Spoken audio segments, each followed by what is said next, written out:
دورہ قرآن میں 10واں پارہ، اعوذ باللہ من الشیطان الرجیم، بسم اللہ الرحمن الرحیم۔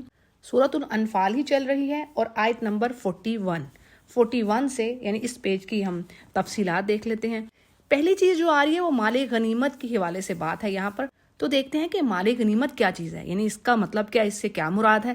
تو جی جب کافروں سے لڑائی ہو اور اس پر مسلمانوں پر یعنی غلبہ حاصل ہو، وہ فتح حاصل کر لیں، ڈیفیٹ کر دیں کافروں کو، تو اس جنگ اور لڑائی کی صورت میں جو بھی مال آتا ہے اس کو مال غنیمت کہتے ہیں۔ پہلی امتوں میں یہ طریقہ تھا کہ جنگ ختم ہونے کے بعد کافروں سے جو مال حاصل کرتے تھے سارا مال ایک جگہ ڈھیر کر دیا جاتا تھا، یعنی یہ امت مسلمہ سے پہلے کی بات ہے۔ تو کیا ہوتا، سارا مال ایک جگہ پر لگا دیا جاتا، آسمان سے آگ آتی اور اسے جلا کر ختم کر دیتی۔ لیکن اب یہ مال امت مسلمہ کے لیے حلال کر دیا گیا ہے، ٹھیک ہے، یعنی وہ مال جو بغیر لڑائی کے صلح کے ذریعے بھی آپ کو یعنی ٹیکس کے ذریعے جزیہ اخراج، اس کو عربک ورڈز میں آپ کہہ لیں، وہ بھی حلال ہے، اس کو مال فے کہا جاتا ہے۔ اور کبھی مال غنیمت کو بھی فے سے تعبیر کر لیا جاتا ہے، اس کے لیے بھی یوز ہو جاتا ہے یہ ورڈ۔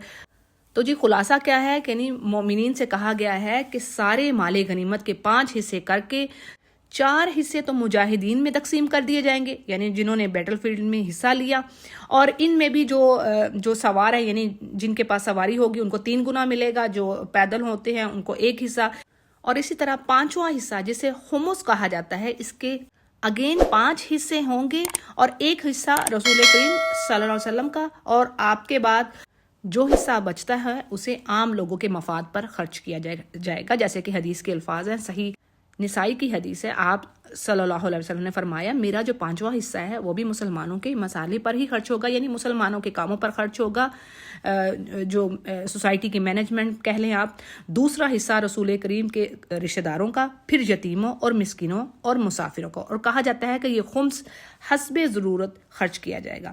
پھر جی اس پیج پر کیا پوائنٹ ہے کہ جی اللہ تعالیٰ صبر کرنے والوں کی مدد کرتا ہے، ان اللہ مع الصابرین، یعنی کوئی سفر کر رہا ہے، کسی قسم کی بھی ڈیفیکلٹیز ہیں، پرابلمز ہیں، سفرنگز ہیں، تو اس کنڈیشن میں ڈیسپریشن نہیں ہونی چاہیے، اللہ بالکل ساتھ ہوتا ہے۔ جیسے میں نے پیچھے بھی بتا دیا کہ اس کے بھی یعنی کچھ وزڈم ہے ہر چیز کے پیچھے، کہ اللہ تعالیٰ ان کے درجات بلند کرتا ہے، ان کی برائیاں ان سے دور کرتا ہے، اور اللہ نے جو ان کے لیے درجات جو آخرت میں ان کے لیے مخصوص یعنی اسپیسیفائی کر رکھے ہیں، ہو سکتا ہے وہ اپنے عملوں سے نہ جا پا رہے ہوں، تو اللہ تعالیٰ اس دنیا میں کچھ مشکلات میں ڈال کر ان کی جان پر، ان کے مال پر، ان کی اولاد پر کوئی بھی مشکل آئے تو کیا ہے کہ اللہ تعالیٰ ان کو پاک کرتا ہے، اور یہاں کی جو پکڑ ہے، یہاں کی جو تکلیف ہے وہ کچھ بھی نہیں ہے، یعنی وہاں پر اللہ نے کہا نا جیسے 70 گنا آگ کی شدت ہوگی، تو اسی طرح وہاں پر اللہ کی پکڑ بڑی شدید ہونی ہے۔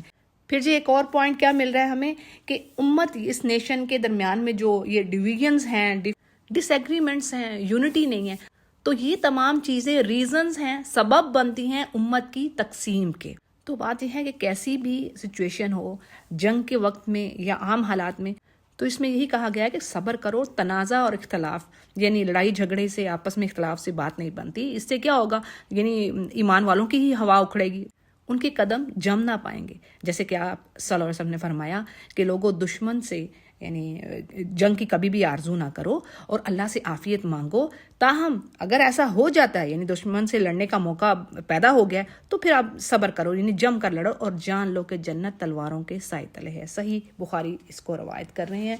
اور ان پیجز پر ہم یہ بھی دیکھتے ہیں کس طرح فرشتوں نے کافروں کی جانیں نکالی، یعنی ان کے منہ پر مارتے تھے، ان کی پیٹھوں پر، دبروں پر وہ تلواریں مارتے تھے۔ جیسے کہ یہاں پر بات آ رہی ہے، ابن عباس رضی اللہ عنہ سے روایت ہے کہ جب مشرکین مسلمانوں کی طرف آتے تو مسلمان ان کے چہرے پر تلواریں مارتے، اور جس سے بچنے کے لیے وہ پیٹ پھیر کر بھاگتے تو فرشتے ان کے پیچھے ان پر تلواریں مارتے۔ اور اسی طرح آیت میں بات آ رہی ہے کہ جب وہ مارتے یعنی فرشتے ان کی روحیں کھینچتے اور ان کے منہ پر مارتے تو اور ساتھ یہ بھی کہتے کہ تم جلنے کا اب مزہ چکھو۔ تو جی اگلے پیج کو دیکھتے ہیں، آیت نمبر 53 سے پہلی چیز کیا آ رہی ہے جی کہ اللہ فرماتا ہے کہ وہ کسی قوم کی حالت نہیں بدلتا جب تک کہ وہ خود اپنی حالت کو نہ بدل دیں۔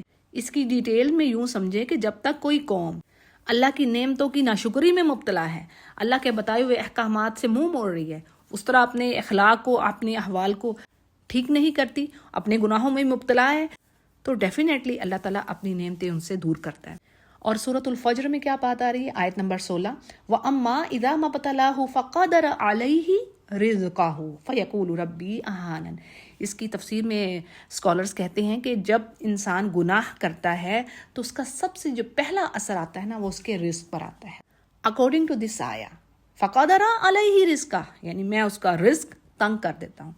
تو بیسک چیز یہی ہوتی ہے، رزق کے لیے تو سارا دن بھاگ دوڑ ہے، اور اسی کے لیے کچھ لوگ حرام کام کر رہے ہیں، کچھ حلال کی طرف جا رہے ہیں، اور اس طرح باقی زندگی میں جو بھی نعمتیں ہیں، یہ اولاد ہے، علم، مال و دولت، عزت، یہ سب اس کی نعمتیں۔ اور یہ بھی مومنوں سے کہہ دیا گیا کہ دیکھو پہلی امتوں کی جو ہلاکت ہوئی ہے، پورے قرآن کریم میں ہم ڈیٹیل پاتے ہیں، اور کسی کو غرق کیا، کسی کو اللہ نے زمین میں دھسا دیا، کسی کو زلزلے نے پکڑا۔ تو بات یہ ہے کہ اللہ فرمانے ہیں میں نے ان پر ظلم نہیں کیا، یہ خود ہی اپنی جانوں پر ظلم کرنے والے تھے، یعنی وہی کام کرنے والے تھے جس سے ان کو روکا گیا۔ پھر جی کیا بات مل رہی ہے کہ اللہ فرما رہے تمام جانداروں سے، دابا کا ورڈ ہے جانوروں کے لیے، تمام مخلوقات اللہ کی، جو بھی جاندار ہے، جو بھی لیونگ کریچر ہے، وہ سب کے لیے دابا کا ایک ورڈ ہے، اور اس میں انسان بھی آگے۔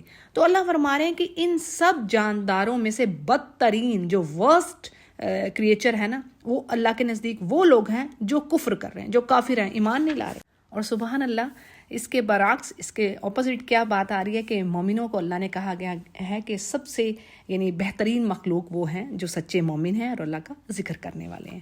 اچھا جی، آگے کیا بات ہمیں مل رہی ہے؟ یہاں پر ایک اور چیز بتائی گی، کافروں کی عادت اور اہل کتاب کی بھی، کیا کہ جب بھی وہ آپ سے وعدہ کریں گے، کوئی ایگریمنٹ کریں گے، جو آج کے آپ دور میں بالکل دیکھ سکتی ہیں، آج بھی یہی چیز ہے، پہلے بھی یہی چیز تھی، ان کی جو فطرت ہے وہ بدلی نہیں ہے، ٹھیک ہے؟ تو کیا کرتے ہیں جی کہ جب بھی پرومس کرتے ہیں، کوئی ایگریمنٹ کرتے ہیں، وعدہ کرتے ہیں، اس سے پھر جاتے ہیں۔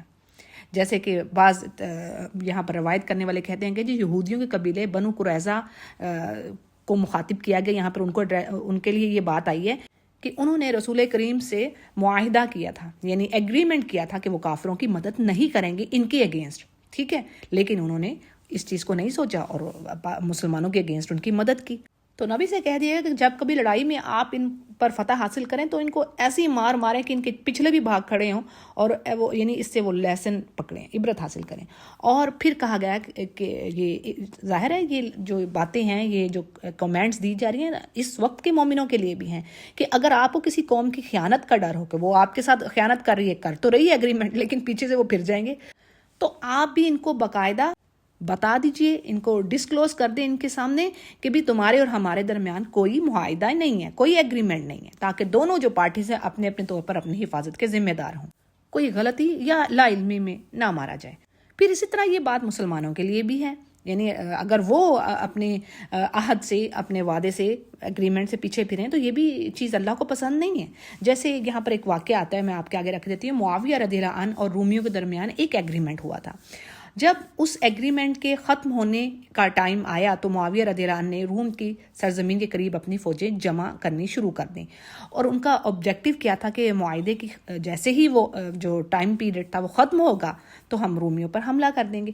ایک صحابی عمرو بن ابسہ رضی اللہ عنہ کے علم میں یہ بات آئی کہ معاویہ تو تیاری کر رہے ہیں یعنی ان پر اٹیک کرنے کی، تو اس پر انہوں نے معاویہ رضی اللہ عنہ سے کہا کہ آپ حدیث رسول کے مطابق معاہدے کی یعنی ایگریمنٹ کی خلاف ورزی کر رہے ہیں، تو جس بات پر معاویہ رضی اللہ عنہ نے اپنی فوجیں واپس بلا لیں۔ سبحان اللہ، یعنی ایک عام صحابی، یعنی ان کے کہنے پر انہوں نے وہ بات مان لی، لیکن آج تو جو کوئی بڑے عہدے پر ہو وہ کہتا ہے کہ تمہاری ضرورت کیسی ہو مجھے بات کرنے کی، استغفر اللہ، یہ آج ہمارے حالات ہو چکے ہیں۔ تو جی اس حدیث کو مسند احمد روایت کرتے ہیں۔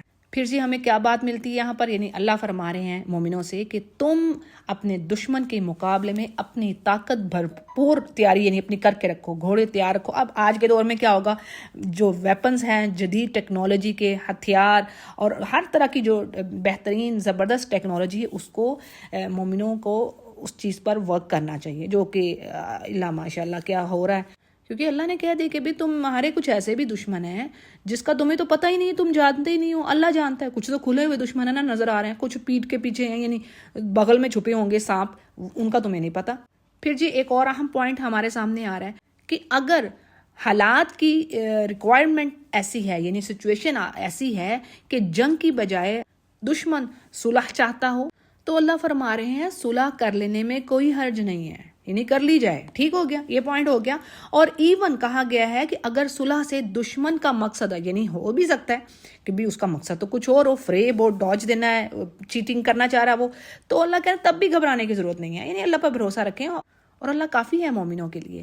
اس پر سکالرز یہ بھی بات کہہ رہے ہیں کہ یہ جو صلح کی اجازت دی جا رہی ہے یہ ان حالات میں ہے جب مسلمان ویک ہیں, کمزور ہیں, اور صلح میں اسلام کا بھی فائدہ اور مسلمانوں کو بھی فائدہ ہے تو پھر ٹھیک ہے. لیکن اگر حالات اس کے برعکس ہیں, یعنی مسلمانوں کے پاس قوت ہے, سورسز ہیں, اور وہ صلح کی بجائے کافروں کی جو شان و شوکت ہے اس کو توڑ سکتے ہیں, تو وہ ایسا کرنا ضروری ہے. جیسے کہ سورۃ الانفال میں ہی بات آ رہی ہے, وَقَاتِلُوهُمْ حَتَّى لَا تَكُونَ فِتْنَةٌ وَيَكُونَ الدِّينُ كُلُّهُ لِلَّهِ. یعنی ان سے جنگ کرو, یعنی ان کا یہ جو لا دینی, یعنی فتنہ کیا ہے, اللہ کا دین نہ پھیلنا, اللہ کی طرف لوگوں کا نہ آنا. سب سے بڑی بات تو یہی ہے. اللہ نے کہہ دیے بھی جگہ جگہ سورۃ البقرہ میں بھی, ڈیتھ, مر جانا وہ بڑی چیز نہیں ہے بھئی. جو فور ایور جو جہنم میں جلے گا وہ بڑی چیز ہے نا. ٹھیک ہے نا. الفتنہ تو اکبر من القتل. فتنہ کیا ہے, شرک ہے. جو شرک پہ مر گیا اس کا تو بیڑا غرق ہو گیا, وہ تو جہنم میں گیا نا. تو اللہ نہیں چاہتے کہ اس کے بندے جہنم میں جائیں. یہ اللہ نے فرما دی ہے کہ میں نے بندوں کو پیدا کیا اس لیے تو نہیں کہ وہ جہنم کا فیول بنے.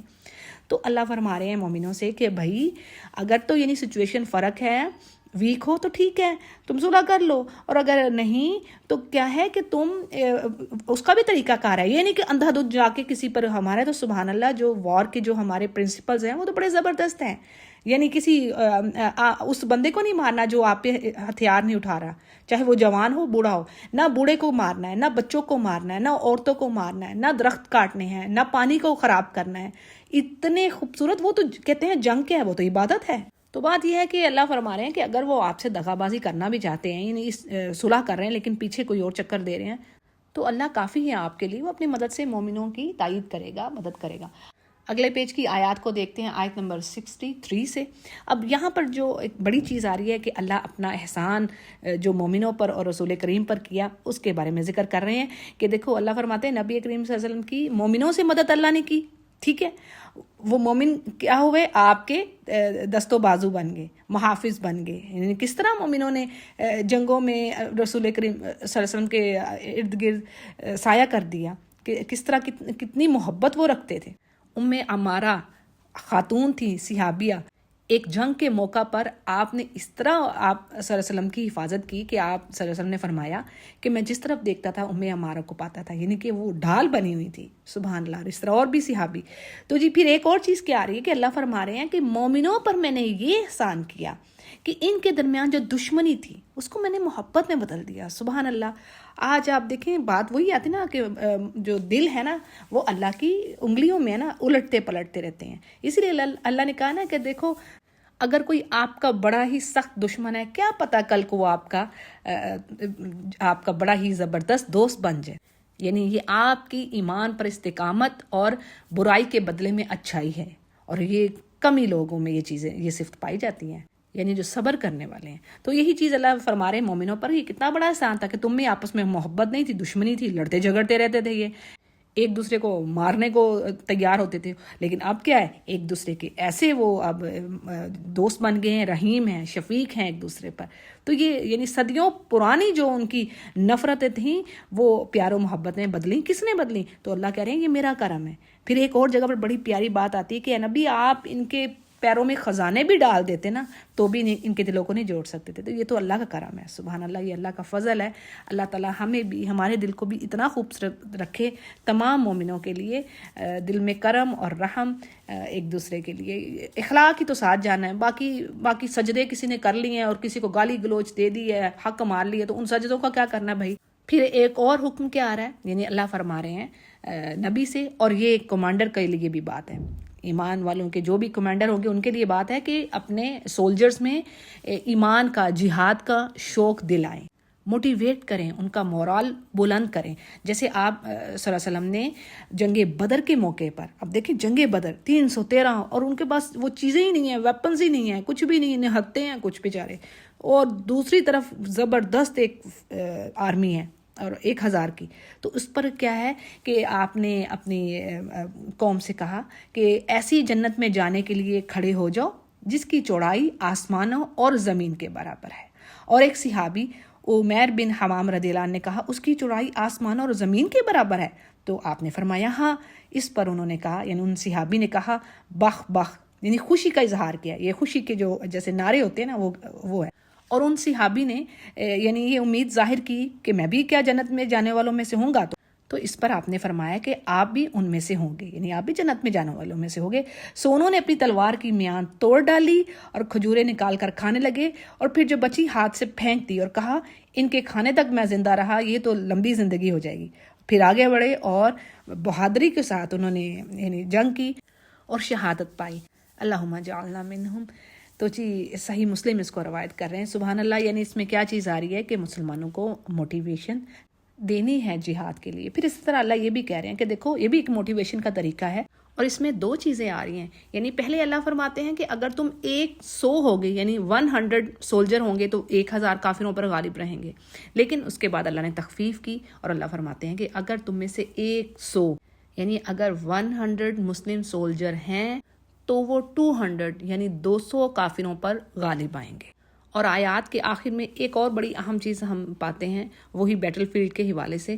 تو اس میں پہلی چیز کیا آ رہی ہے کہ کافروں اور کفر کا غلبہ اور ان کی قوت، ان کی جو گریٹنس وہ دکھاتے ہیں، اس کو توڑنے کے لیے ضروری ہے کہ سپاہیوں کو قید کرنے سے پہلے ان کو قتل ہی کیا جانا چاہیے. جیسے کہ جنگ بدر میں 70 ہی کافر مارے گئے اور 70 ہی قیدی بنا لیے گئے. اور چونکہ یہ پہلا ایک مارکا تھا تو اس لیے قیدیوں کے بارے میں کیا کیا جائے اس کے بارے میں ابھی احکامات واضح نہیں تھی. سو آپ صلی اللہ علیہ وسلم نے ان 70 قیدیوں کے بارے میں مشورہ کیا کہ ان کو قتل کیا جائے یا پھر ان کو فدیہ لے کر چھوڑ دیا جائے.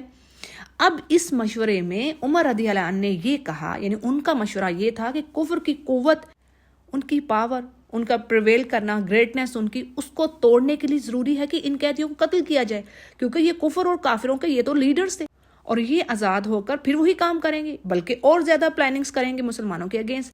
یہ تھا عمر رضی اللہ عنہ کا مشورہ.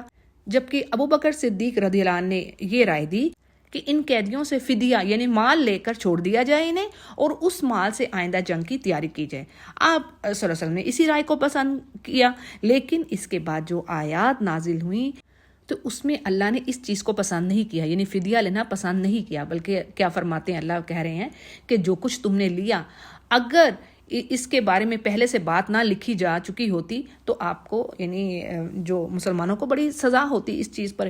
یعنی مفسرین کی رائے یہ ہے کہ یہ فدیہ لینا بھی ایک طرح کا مال غنیمت ہی تھا اور جو کہ حلال ہوا، اسی لیے کہا گیا کہ اللہ نے اس چیز کو درگزر کر دیا. دوسری طرف کافر قیدیوں سے بھی یہ کہہ دیا گیا کہ جو کچھ تم سے لیا گیا ہے ان قریب وہ رب کریم تمہیں اس سے زیادہ عطا کرے گا. تو کیا ہوا جی کہ اللہ تعالیٰ نے ان کو اسلام قبول کرنے کی توفیق دی، جیسے حضرت عباس رضی اللہ عنہ اور اس کے علاوہ کچھ لوگوں نے اسلام قبول کیا، مسلمان ہو گئے. تو اللہ نے نہ صرف انہیں دنیا کی دولت دی بلکہ آخرت کی نعمتوں سے بھی نواز دیا.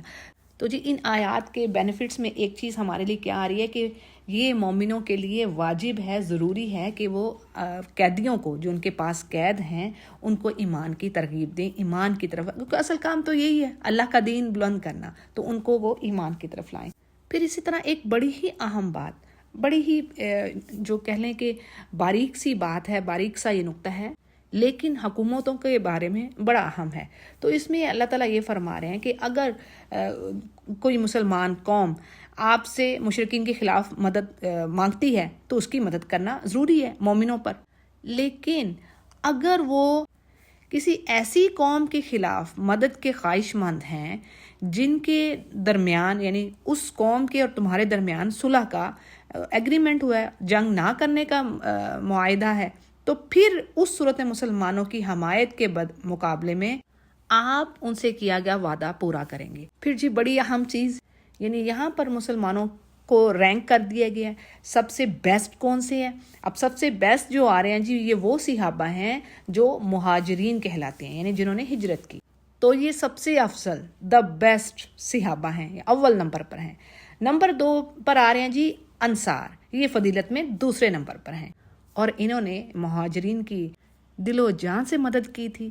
ان کے درمیان بھائی بھائی کا رشتہ قائم کروایا گیا اور ایسا بھائی چارہ قائم ہوا کہ ایک دوسرے کے وہ وارث بھی بنتے تھے. بعد میں وراثت کا حکم آنے سے یہ چیز پھر منسوخ ہوئی. اچھا جی، اب یہاں پر تیسری ایک اور قسم ہے صحابہ کی.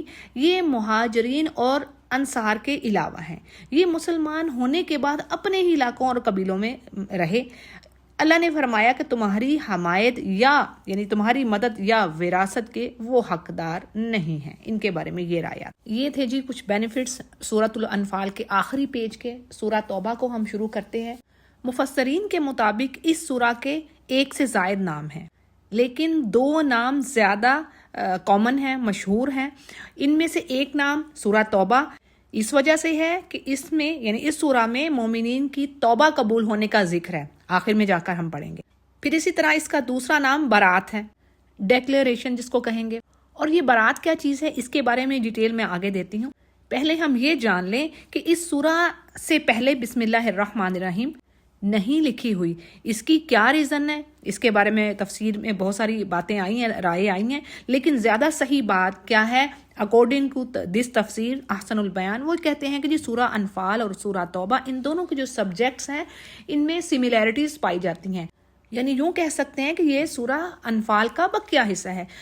غالباً اسی وجہ سے اس کے سٹارٹ میں بسم اللہ درج نہیں ہے.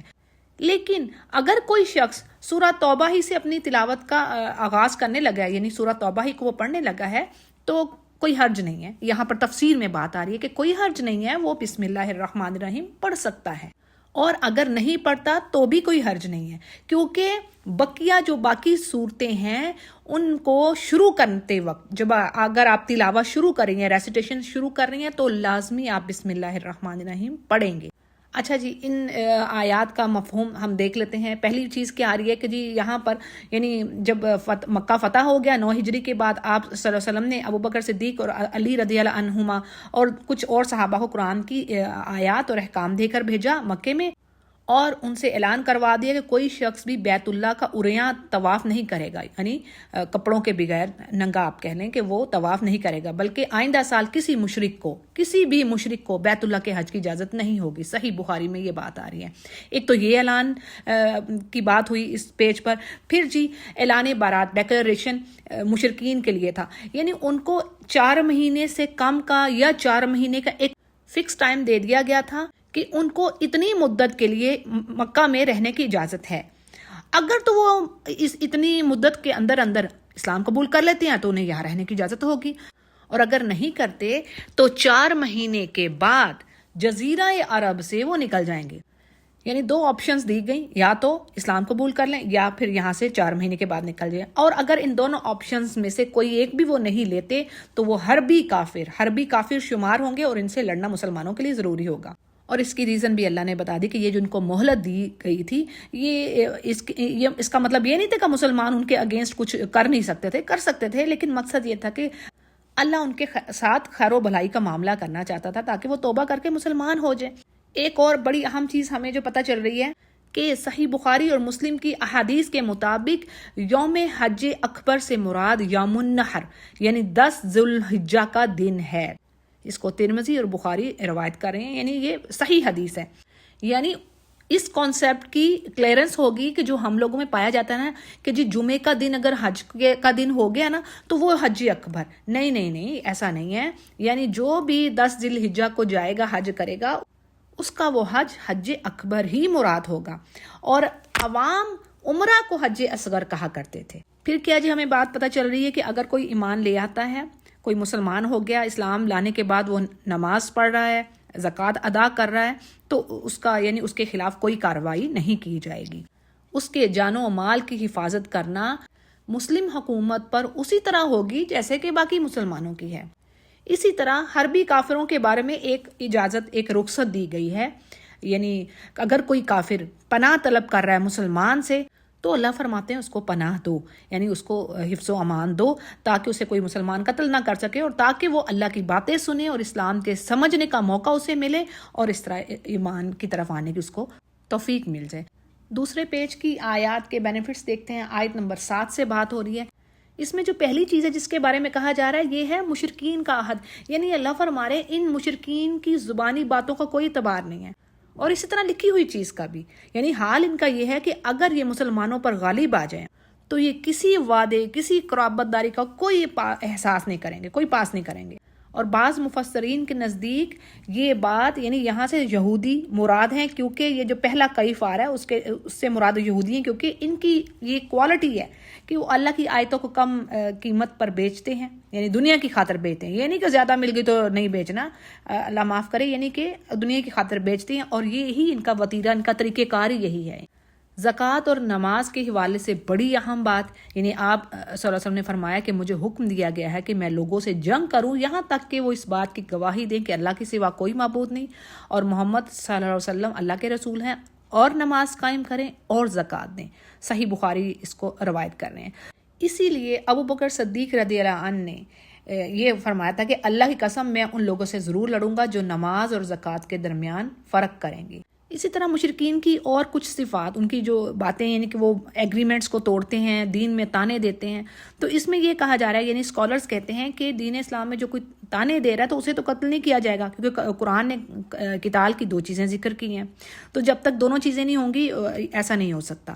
لیکن کچھ اماموں کے نزدیک جیسے امام مالک، امام شافعی اور دیگر کچھ اور علماء ہیں، وہ کہتے ہیں کہ جی دین میں تانے دینے والے کو بھی وعدہ توڑنے کے برابر یعنی نقد عہد کے برابر وہ سمجھتے ہیں، اور وہ کہتے ہیں اس میں دونوں چیزیں آ گئی، لہٰذا اس کا قتل جائز ہے۔ پھر جی کیا بات ہے کہ مسلمانوں کو رغبت یعنی ان کو موٹیویٹ کیا جا رہا ہے کہ تم ایسے لوگوں سے، ایسے مشرکوں سے جہاد کرو جنہوں نے اپنی قسموں کو توڑا، یعنی اپنے وعدوں کی کوئی انہوں نے پاسداری نہیں کی، انہیں پورا نہیں کیا، اور تمہارے نبی کو جلا وطن کرنے کی فکر میں رہے، یعنی کہ آپ صلی اللہ علیہ وسلم نے مکہ چھوڑا اور پھر آپ صلی اللہ علیہ وسلم کو قید کرنے یا قتل کرنے کی پلاننگز کر رہے تھے، تو اللہ فرما رہے ہیں کہ یعنی تم ان سے کیوں ڈرتے ہو؟ اللہ زیادہ مستحق ہے کہ تم اس کا ڈر رکھو اگر تم ایمان والے ہو۔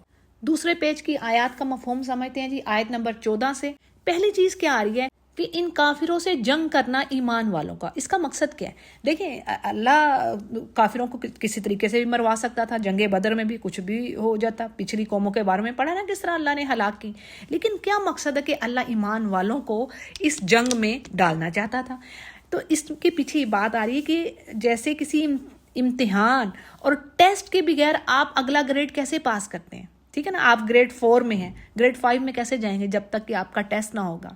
ٹیسٹ ہوگا، امتحان ہوگا، آزمائش سے انسان گزرے گا تو ہی وہ اگلا درجہ پاتا ہے۔ تو بے شک اللہ سبحانہ تعالیٰ چاہتے ہیں کہ وہ ایمان والوں میں سے مخلص مومنوں کو دوسروں سے ڈفرینشیٹ کر دے، یعنی اللہ چھانٹی کر لے، جان لے کون پکا اور سچا مومن ہے اور کون مصیبت اور مشکل کے وقت میں جہاں پر جان ہتھیلی پہ رکھی ہوتی ہے وہاں پر وہ کیا کر رہا ہے، وہ کیسا اس کا دل ڈاما ڈول ہو رہا ہے، کتنے ڈاؤٹ میں ہے وہ۔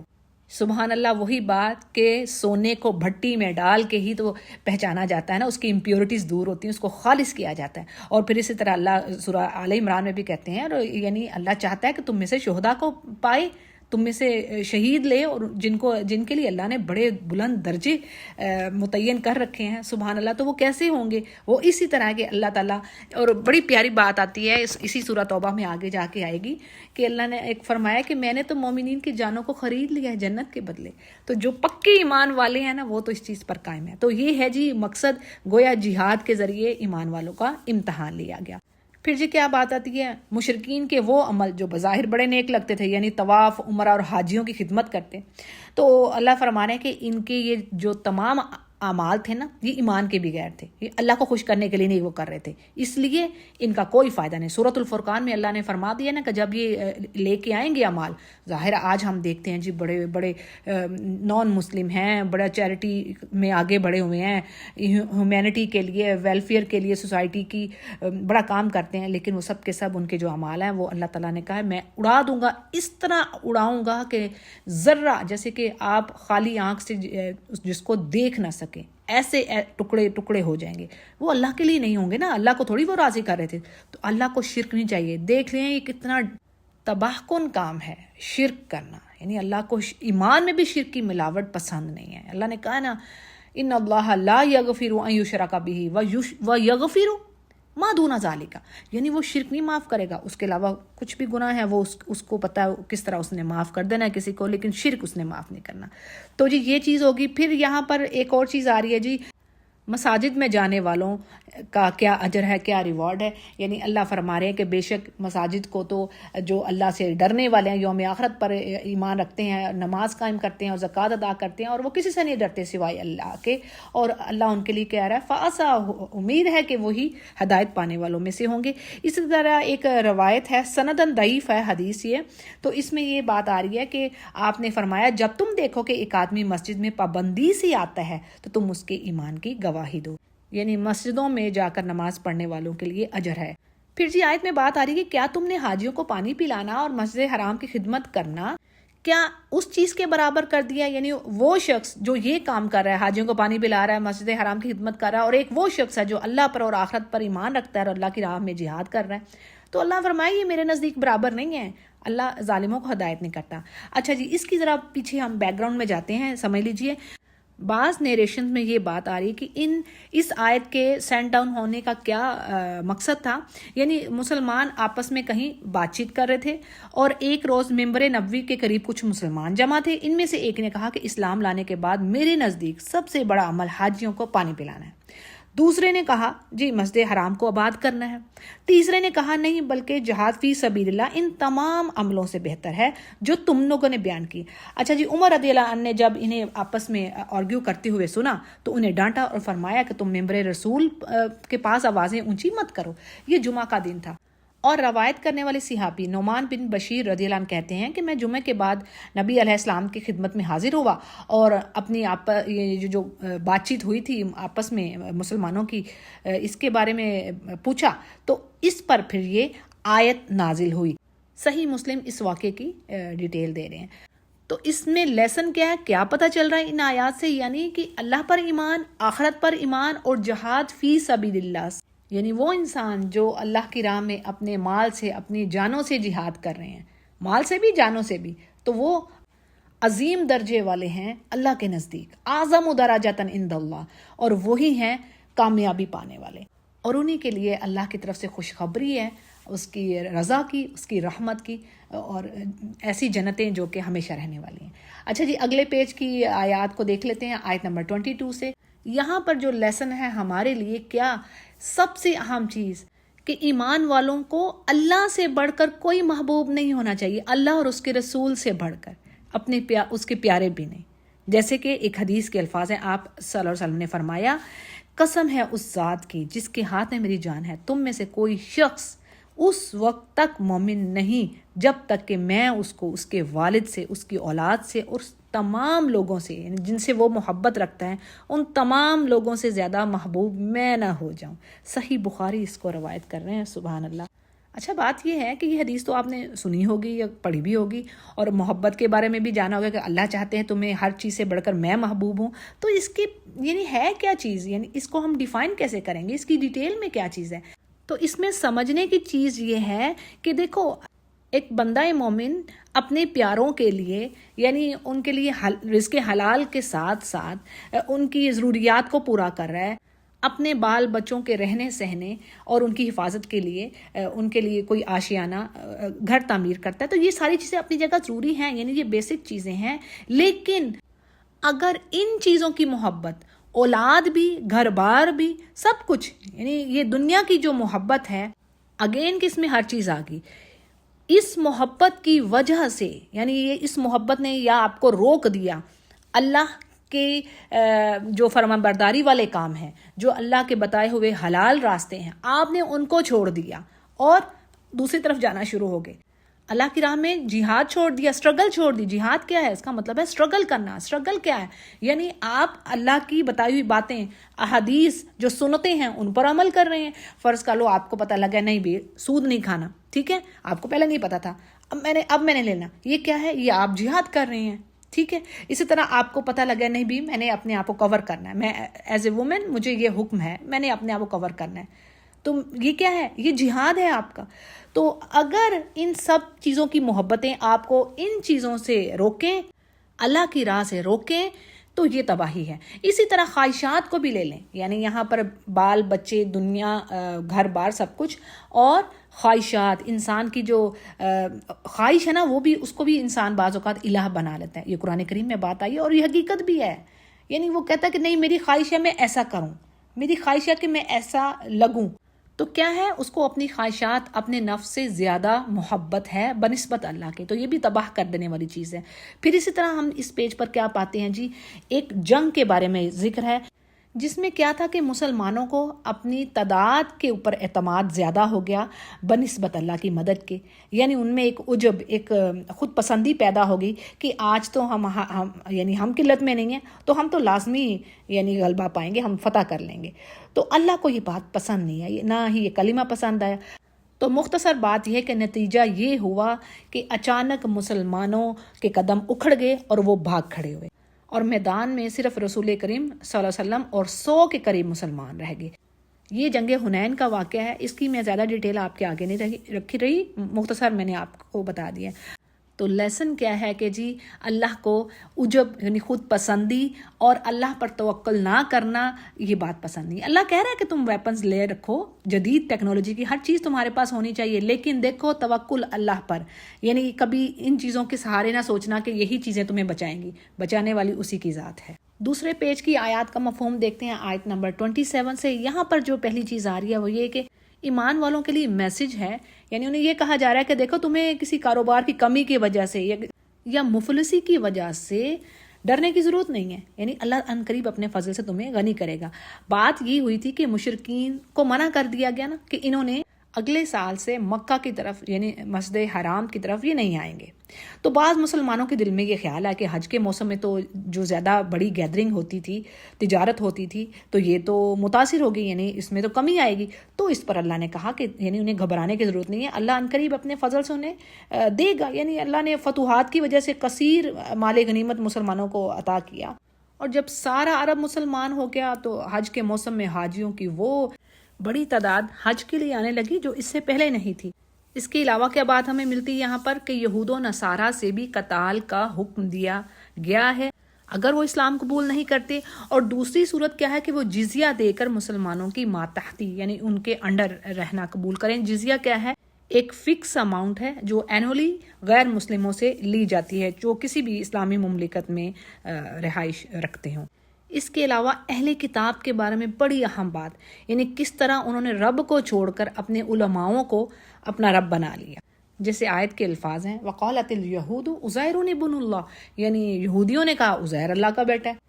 اسی طرح عیسائیوں نے کہا کہ مسیح جو ہیں وہ اللہ کے بیٹے ہیں. تو اللہ فرمائے یہ سب ان کی منہ کی باتیں ہیں، اور یہ پچھلے لوگوں کے جیسے ہی ان کی نقل کرنے لگے، اور اللہ ان کو غارت کرے وہ کہاں سے پلٹائے جا رہے ہیں. ان لوگوں نے اللہ کو چھوڑ کر اپنے عالماؤں اور درویشوں کو رب بنا لیے.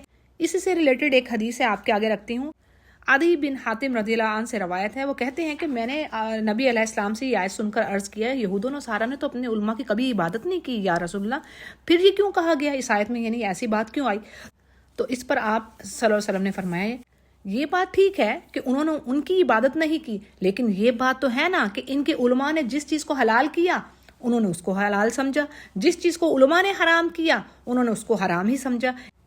اپنے رب کی بات پر ان علماؤں کی باتوں کو ترجیح دی. تو یہی اصل میں ان کی عبادت کرنا ہے. صحیح ترمذی اس کو روایت کر رہے ہیں. اس میں ہمارے لیے کیا لیسن ہے؟ دیکھیں آج ہمیں کیا کرنا ہے، اندھا دھند بلائنڈلی کسی کی تقلید، کسی کو فالو نہیں کرنا. اس نے کہا جی سود، کسی نے کہا جی ویسٹ میں کچھ کہہ رہے ہیں جی کہ سود، ایک گھر اگر لینا ہے، کسی کے پاس ایک گھر نہیں ہے تو اس کے لیے وہ سود لے سکتا ہے. بھئی کہاں پر یہ چیز ہے؟ امریکہ میں ہے، یورپ میں ہے، آپ تو وہاں پر سود لینا جائز ہے ایک گھر کے لیے اگر ایک گھر نہیں ہے کسی کے پاس. تو یہ ایک مثال ہے، اس طرح کی اور بھی بہت ساری مثالیں ہوں گی دین میں، جہاں پر انہوں نے اپنے حساب سے فتوے دے دیے. تو آج ہمارے لیے اس میں بہت بڑا لیسن ہے کہ ایسا نہیں ہے. قرآن کریم کو سمجھیے، پڑھیے. اللہ نے کہا ہے قرآن کریم تم سب کے لیے آیا ہے، کسی ایک مولوی کے لیے نہیں آیا. اور اوتھینٹک جو اسکالرز ہیں ان کی طرف جائیے اور اللہ سے دعا کرنی ہے کہ اللہ تعالیٰ مجھے سیدھا راستہ دکھا. ایسا نہیں کہ اس اسکالر نے کہہ دیا ٹھیک ہے میں ایسا ہی نہیں. اپنے ضمیر، یہ جو انسان کے اندر اللہ نے ضمیر رکھا ہے نا، وہ بہت بڑا جج ہے. جیسے ایک حدیث میں آتا ہے نا کہ ایک صحابی آئے تو انہوں نے پوچھا کہ نیکی اور بدی کو کیسے میں پہچانوں. تو آپ نے کہا نیکی وہ ہے جس کو کر کے آپ خوشی محسوس کریں، اور برائی وہ ہے، گناہ وہ ہے جس کو کر کے آپ کا دل مطمئن نہ ہو. تو اللہ سے دعا ہے کہ اللہ ہمیں سیدھے راستے کی طرف گائیڈ کرے، کوئی بھی ذریعہ اس کے لیے بن سکتا ہے، اور اللہ تعالیٰ ہمیں ایسے علماء سے بچائے جو فتنے ہی کریٹ کرتے ہیں، فتنے ان کے اندر جاتے ہیں اور فتنے وہ پھیلاتے ہیں، آمین یا رب۔ اگلے پیج کو دیکھتے ہیں، آیت نمبر 32 سے پہلی چیز کیا آ رہی ہے، بڑی ہی خوبصورت بات، یعنی اللہ نے فرما دی کہ اللہ کا دین غالب ہو کر رہے گا، جتنے بھی ریلیجنز ہیں ان کے اوپر یہ چھائے گا، اور اسی طرح حدیث کے بھی الفاظ ہیں کہ یہ دین ہر گھر میں جائے گا، ہر گھر میں داخل ہوگا، یعنی اس کے بعد ہے کسی انسان، کیونکہ اللہ نے دیکھے نا قیامت کے دن یہ ایکسکیوز نہیں رکھنا کافروں کے پاس کہ ہمیں تو پتہ ہی نہیں چلا اللہ، کئی بار میں نے یہ بات کہی ہے نا، سورہ ملک میں اللہ نے فرما دی ہے کہ بھی ان کے پاس کوئی بہانہ نہیں ہوگا کہ ہمیں تو پتہ ہی نہیں چلا اللہ تیرا نبی کوئی آیا یا نہیں آیا، تو یہ وہ اقرار کریں گے، ہاں ہمیں پتہ چل گیا تھا کہ اللہ تیرا پیغام آیا لیکن ہم نے نہ مانا۔ تو بات یہ ہے کہ یہ شیطان اور اس کے چیلے جو مرضی کر لیں، اللہ کے نور کو اپنی پھوکوں سے نہیں بجھا سکتے، یہ تو اللہ نے اس کو قائم کر کے چھوڑنا ہے، یعنی پوری دنیا پر یہ غالب آ کر رہے گا۔ دوسری اہم بات، یعنی ایسے علماء، آج ہمارے لیے بھی یہی چیز آ رہی ہے، اور یہ یہود و نصارہ میں بھی یہ چیز تھی کہ کیا کرتے تھے ان کے علماء، اللہ کے ایک تو کلام میں چینجز کرتے تھے، لکھاوٹ میں بھی، یعنی لکھی ہوئی چیز میں بھی، اور ان کے معنی بھی بدلتے تھے۔ آج ہمارے قرآن کے تو الفاظ نہیں بدل سکتے، لیکن کیا کرتے ہیں وہ کہ اس کی تفسیر کو چینج کر کے رکھ دیتے ہیں، لوگوں کی ڈیزائر کے مطابق ان کو مسئلے جو شریعہ لاز ہیں وہ ان کو بتا رہے ہیں۔ تو ایسے علماء در حقیقت لوگوں کو اللہ کے راستے سے روک رہے ہیں اور باطل اور حرام طریقے سے ان کا مال کھا رہے ہیں لوگوں کا۔ اور بدقسمتی یہ ہے کہ آج ہمارا حال بھی کچھ ایسا ہی ہے، ہمارے علماء کا سچے بھی الحمدللہ اسکالرز ہیں، لیکن جیسے کہ حدیث کے الفاظ ہیں، آپ صلی اللہ علیہ وسلم نے فرمایا تم پچھلی امتوں کے طور طریقوں کی ضرور پیروی، یعنی ان کو ضرور فالو کرو گے، جو ان کے طریقے تھے، جو ان کے راستے تھے، تم بھی اسی طرح ہی کرو گے۔ صحیح بخاری اس کو روایت کر رہے ہیں۔ پھر اسی طرح جی کیا چیز ہمیں مل رہی، بڑی اہم زکوٰۃ کے حوالے سے، کہ جس مال پر، یعنی مال تو اکٹھا کر لیا انسان نے اور اس پر اس نے زکوٰۃ نہیں دی، تو وہ مال کنز یعنی خزانے کے طور پر لیا جائے گا اس کو، اور اس پر بڑی سخت وارننگ ہے۔ صحیح حدیث کے الفاظ ہیں کہ جو شخص اپنے مال کی زکوٰۃ ادا نہیں کرتا، قیامت والے دن اس کے مال کو آگ کی تختیاں بنا دیا جائے گا، جس سے اس کے دونوں پہلوؤں کو، یعنی اس کی دونوں سائڈز کو، پیشانی کو اور کمر کو، اس سے داغا جائے گا، یعنی ان تختیوں کو شدید گرم کر کے، ہیٹ اپ کر کے اس کے باڈی پر لگایا جائے گا۔ یہ دن 50,000 سال کا ہوگا، اور لوگوں کے فیصلے ہو جانے تک اس کا یہی حال رہے گا، اور اس کے بعد جنت یا جہنم میں اسے لے جایا جائے گا۔ صحیح مسلم اس کو روایت کرتے ہیں، اور آیت میں یہ بھی بات آ رہی ہے کہ اس سے کہا جائے گا کہ یہ وہ خزانہ ہے جسے تم نے اپنے لیے جمع کیے رکھا تھا، بس اب اپنے خزانے کا مزہ چکھو۔ اللہ تعالیٰ ہمیں اس چیز سے بچائے۔ تو جی یہ زکوٰۃ کے حوالے سے پتہ چل گئی بات کہ جس پر زکوٰۃ واجب ہو جاتی ہے اس نے ہر صورت میں دینی ہے، اور نفلی صدقات اس کے علاوہ ہیں، اور جس نے زکوٰۃ دے دی اس کا مال پھر پاک ہو گیا۔ یعنی مال کو ایک تو پہلے تو کہا گیا کہ اب ضرورت سے زیادہ کو تم خرچ ہی کر دو، لیکن اگر کسی کے پاس مال ہے اور اس نے زکوٰۃ دے دی ہے تو سبحان اللہ اس کا مال پاک ہے پھر، ٹھیک ہے جی۔ پھر ہمیں بات مل رہی ہے جی یہاں پر 4 حرمت والے مہینوں کے بارے میں، یعنی 4 حرمت والے مہینے ایسے مہینے جن میں قتل کرنا، جھگڑا فساد کرنا، اور اس کو قتال اور جدال کہا جاتا ہے عربک ورڈ میں، ان کی خاص کر ممانعت ہے۔ یعنی 12 مہینے اللہ نے مقرر فرمائے ہیں، لیکن ان میں سے 4 مہینے ایسے ہیں جن میں یہ چیزیں قتل و غارت کرنا، جنگ کرنا، یہ حرام ہے۔ اور یہ بات یعنی آپ صلی اللہ علیہ وسلم سے پہلے مشرکین میں بھی تھی، وہ بھی ان مہینوں کی خاص حرمت کا خیال کرتے تھے۔ ایون یہ بھی کہا جاتا ہے کہ وہ اپنے باپ کے قاتل کو بھی دیکھتے اگر گزرتے ہوئے تو وہ کچھ نہ کہتے ان 4 مہینوں میں۔ تو اسی طرح ایمان والوں پر ان کی حرمت تو اور بھی زیادہ ہوگی۔ اب یہ 4 مہینے کون سے ہیں؟ 3 تو اوپر نیچے آ رہے ہیں، یعنی پے در پہ جس کو آپ کہہ لیں، ایک کے بعد ایک، تو اس میں ذوالقعدہ، ذوالحجہ اور محرم، یہ ایک کے بعد ایک مسلسل آتے ہیں۔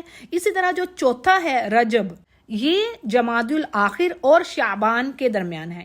اب کیا ہے، ان 4 مہینوں میں قتال نہیں کرنا، لیکن اگر یہ کافر ایمان والوں کو مجبور کرے لڑنے پر تو پھر اللہ نے اجازت دے دی۔ اللہ نے کہا پھر حرمت والے مہینوں میں بھی تمہارے لیے لڑنا جائز ہوگا۔ یہ اہم باتیں ہیں۔ اگلے پیج کو دیکھتے ہیں، آیت نمبر 37 سے۔ یہاں پر کافروں کا وہ برا طریقہ جو وہ حرمت والے مہینوں کے بارے میں کرتے تھے. النسی کا ایک ورڈ آیا یہاں پر آیت میں جس کے معنی ہے پیچھے کرنے کے. یعنی ہوتا کیا کہ جب مسلسل 3 مہینے وہ حرمت والے مہینوں کی حرمت کا خیال کرتے، تعظیم کرتے، اب قتل و غارت نہ ہوتی، تو ان کے لیے یہ چیز بڑی مشکل تھی. انہوں نے اس کا سلوشن یہ نکالا، جس حرمت والے مہینے میں وہ قتل و غارت کرنا چاہتے، جنگ کرنا چاہتے، اس میں وہ کر لیتے اور اعلان کر دیتے کہ اب اس کی جگہ دوسرا کوئی فلاں مہینہ حرمت والا ہوگا. یعنی حرمت والے مہینوں کو عدل بدل کرتے رہتے آگے پیچھے. تو اس کو کہا جاتا ہے نسی. آپ علیہ السلام نے اس چیز کو ختم کیا اور اعلان کیا کہ زمانہ گھوم کر اپنی اصلی حالت میں آ گیا. اب آئندہ یہ جو مہینوں کی ترتیب ہے نا ایسے ہی رہے گی جیسے کہ کائنات کا یعنی اس یونیورس کا آغاز ہوا. اگلی چیز کیا ہم پاتے ہیں، یعنی یہاں پر اللہ مومنوں سے کہہ رہا ہے، یعنی تمہیں کیا ہے کہ تم اللہ کے راستے میں کوچ نہیں کر رہے، یعنی تم اللہ کی راہ میں جہاد کرنے کے لیے نہیں رہے، اور کیا تم دنیا کی زندگی پر ہی خوش ہو گئے اور ریجھ گئے ہو، جبکہ دنیا کی زندگی تو آخرت کے مقابلے میں کچھ بھی نہیں ہے. اللہ نے کہا متاع قلیل، تھوڑا سا تو وقت ہے یہ، تو تم اس کے لیے اپنی ساری عمر کی زندگی کو داؤ پر لگا رہے ہو جو فار ایور رہنی ہے، اس کو بہتر کرو. تو اس کا سبب کیا ہے جی؟ اس کے بارے میں آتا ہے کہ روم کے عیسائی بادشاہ ہرکل کے بارے میں اطلاع ملی، یعنی مسلمانوں کو پتہ چلا کہ وہ ان کے اگینسٹ لڑائی کے لیے تیاری کر رہا ہے. آپ نبی علیہ السلام نے بھی اس کے لیے تیاری کا حکم دے دیا کہ تم لوگ بھی جنگ کی تیاری کرو. یہ شوال 9 ہجری کا واقعہ ہے اور سخت گرمی کا موسم تھا، سفر بہت لمبا تھا، اور بعض مسلمانوں اور منافقین کو یہ جو حکم تھا یہ بڑا بھاری لگا. انہیں اس پر ڈانٹ ڈپٹ کی گئی ہے اس آیت میں. تو یہ جنگ تبوک کہلاتی ہے جو حقیقت میں ہوئی نہیں، لیکن اس جنگ تبوک میں منافقین اور مسلمان کھل کر سامنے آ گئے. پتہ چل گیا کہ کون پکا مسلم ہے اور کون منافق ہے. اور اس جنگ کو جیش العسرہ بھی کہا جاتا ہے کیونکہ اس لمبے سفر میں اس لشکر کو کافی دقتوں اور پریشانیوں کا سامنا کرنا پڑا. اور یہ بھی کہا جاتا ہے کہ صحابہ کے پیر تک زخمی ہو گئے تھے، یعنی اس سفر میں سخت گرمی کا موسم تھا نا. اور ہوا یہ کہ اللہ کی کرم نوازی کہ 20 دن مسلمان ملک شام کے قریب تبوک میں رہ کر واپس آ گئے، یعنی جنگ ہوئی ہی نہیں تھی. اور ایمان والوں سے کہا جا رہا ہے کہ تم اگر جہاد میں پیچھے رہتے ہو، اپنی جان چھڑا رہے ہو، اور اگر تم مدد نہیں کرتے اللہ کے یعنی اللہ کے دین کی، تو وہ تمہاری مدد کا محتاج نہیں ہے. یعنی تو اس نے تو اپنے نبی کی اس وقت بھی مدد کی جب وہ غار میں اس نے پناہ لی، اور اپنے ساتھی یعنی ابو بکر صدیق رضی اللہ عنہ سے کہا کہ غم نہ کریں، اللہ ہمارے ساتھ ہے. اور اہم بات اس میں ہم کیا پاتے ہیں؟ مدد کی 2 صورتیں اللہ کی طرف سے. پہلی چیز سکینت، سکون کا، اللہ کی رحمت کا نازل ہونا. دوسری فرشتوں کی مدد، یعنی یہ اللہ ہمیشہ اللہ کی سنت رہی ہے اور قیامت تک رہے گی. یعنی جو اللہ کی راہ میں سچے دل سے لڑے گا، اللہ لازمی اس کے لیے سکینت یعنی اس کی رحمت، سکون، اس کو اطمینان حاصل ہوگا اور فرشتوں کی مدد ہوگی. اگلے پیج کی آیات کو دیکھتے ہیں، آیت نمبر 41 سے. یہاں پر ہمیں پتہ چلتا ہے کہ اللہ کی راہ میں لڑنے والا کون ہے اور صرف دنیا کی خاطر لڑنے والا کون ہے. نبی علیہ السلام سے پوچھا گیا، ایک شخص بہادری دکھاتا ہے اور یعنی بڑی بریولی وہ فائٹ کر رہا ہے، اور ایک قبائلی حمیت میں یعنی اپنے قبیلے کو سٹرونگ کرنے کے لیے اس کی طرف سے لڑ رہا ہے، اور ایک ہے جو ریاکاری کر رہا ہے. تو ان میں سے فی سبیل اللہ لڑنے والا کون ہے؟ تو آپ نے فرمایا جو اس لیے لڑ رہا ہے کہ اللہ کا کلمہ بلند ہو جائے وہی فی سبیل اللہ ہے. صحیح بخاری اس کو روایت کر رہے ہیں. تو اس میں اکارڈنگ ٹو اسکالر یہ بھی بات آتی ہے کہ ایسا سپاہی جو کسی اسلامک ملک کی سرحدوں پر بارڈرز پر کھڑا ہے اور وہ اپنے دین کو، اپنے ملک کو بچانے کے لیے فائٹ کر رہا ہے، تو یہ فی سبیل اللہ ہی میں آئے گا. اگلے پیج کو دیکھتے ہیں، آیت نمبر 41 سے. یہاں پر جو سب سے پہلی بات ہو رہی ہے وہ یہ وجوب الجہاد بالنفس والمال. یعنی ایمان والوں سے کہا جا رہا ہے کہ اللہ کی راہ میں جہاد کرو. جہاد اور قتال کو ذرا فرق سمجھیے گا. جہاد کیا ہے؟ اسٹرگل کرنا اپنے نفس کے ساتھ. دیکھیں وجوب الجہاد بالنفس، پہلے آ رہا ہے بالنفس والمال، ٹھیک ہے؟ تو اپنے نفس کے ساتھ جہاد کرنا، میں نے پیچھے اس کی ڈیٹیل دے دی ہوئی ہے. زندگی کا ہر وہ کام چاہے چھوٹا ہو بڑا ہو جس میں اللہ کی تابعداری ہے، یعنی اللہ کی آپ اوبیڈینس میں آتے ہیں اس کام کو کر کے، اور آپ حرام سے بچتے ہیں، تو یہ جہاد ہو گیا بن نفس، اور یہ سب سے بڑا جہاد ہے. اب یہاں پر جو بات ہو رہی ہے وہ دوسری طرح کے جہاد کی ہے، یعنی اللہ کی راہ میں نکلو قتال کے لیے، خوشی سے یا ناخوشی سے، غریب ہو یا امیر ہو، جوان ہو یا بوڑھا ہو، پیدل ہو یا سوار ہو، مالدار ہو یا پھر فقراء میں سے ہو، لیکن اس کے پاس جسمانی قوت ہے، یعنی عذر اس کے پاس ہے جو بیمار ہے، اندھا ہے، لنگڑا ہے۔ یہ بات کہاں آتی ہے؟ سورۃ الفتح میں، ٹھیک ہے۔ تو یہاں پر جی کیا کہہ رہے ہیں کہ اللہ کہہ رہے ہیں تم آگے بڑھنے والوں میں سے ہو، یعنی اللہ کی راہ میں نکلو، چاہے تم پر یہ موو کرنا، یعنی اللہ کی راہ میں نکلنا ہلکا ہو یا بھاری ہو۔ لیکن اس کے ساتھ ساتھ یہ بات سمجھ لیجئے گا کہ ایسا نہیں ہے کہ اللہ کہہ رہا ہے کہ سب کے سبھی نکل جاؤ قتال کے لیے، ٹھیک ہے۔ اللہ جس طرح کہہ رہے ہیں نا کہ پریچ کرنے کے لیے تم میں سے ایک گروہ ہونا چاہیے، یعنی اللہ کہہ رہا ہے کہ سب کے سبھی نکل کھڑے ہو، یعنی ایک گروپ، ایک جماعت ضرور ہونی چاہیے۔ اسی طرح اللہ کی راہ میں فائٹ کرنے کے لیے بھی، یعنی اللہ کہہ رہا ہے کہ سارے کے سارے نکل کھڑے ہو، یعنی ایک آرگنائزڈ گروپ ہو جو یہ کام کرے۔ اچھا جی، یہاں پر اور کیا بات آ رہی ہے کہ نبی کریم صلی اللہ علیہ وسلم سے منافقین نے اجازت لی، یعنی وہ جنگ تبوک میں شامل نہیں ہونا چاہتے تھے۔ پیچھے جنگ تبوک کی بات چل رہی ہے نا، آگے بھی اسی کا ذکر آ رہا ہے یہ سارا۔ تو اس پر رسول کریم صلی اللہ علیہ وسلم نے بغیر کسی انویسٹیگیشن کے تحقیق کیے کہ بھئی ان کے پاس کوئی سالڈ ایکسکیوز ہے بھی کہ نہیں، یا وہ بلا وجہ ہی وہ کہہ رہے ہیں کہ ہمیں نہیں جانا، تو آپ نے ان کو پرمیشن دے دی وداؤٹ اینی انویسٹیگیشن۔ تو یہاں پر کہا جا رہا ہے کہ آپ کو تحقیق ضرور کرنی چاہیے تھی۔ پھر جی بات آ رہی ہے کہ اللہ فرما رہے ہیں کہ جو مخلص ایمان والے بندے ہیں ان کی تو عادت یہ ہے، یعنی وہ تو نہایت خوشی سے، ذوق و شوق کے ساتھ بڑھ چڑھ کر حصہ لیتے ہیں جہاد میں۔ اس کے برعکس جو ہپوکریٹس ہیں، جو اللہ پر اور آخرت پر ایمان نہیں رکھتے، تو بس وہی یہاں سے بھاگتے ہیں۔